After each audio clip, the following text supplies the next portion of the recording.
I was walking in the mall the other day with my family, and we were just doing some preschool shopping, and I ran into a friend of mine that I hadn't seen in years. So we began to get talking and just catching up on where we had left off many years in the past.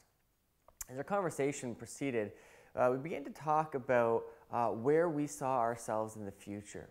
And he asked me a simple question. He said, "Josh, who are you following?" And I asked him, I said, "Mark, what do you mean, who am I following?" He's like, you know, and he began to list off a number of the top leaders in the church realm and Christianity today.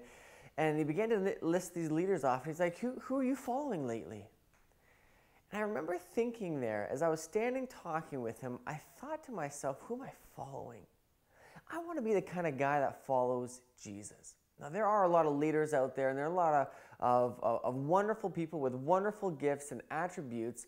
But in that moment, the thought hit me so clearly that I want to be the kind of guy that even when leaders, fleshly human leaders, aren't around, that I want to be the guy that says, I still follow Jesus. I was reminded of a verse, of a passage in Scripture where it talks about the love of Jesus and how His love never fails, and how He calls us to follow Him as He follows His Father.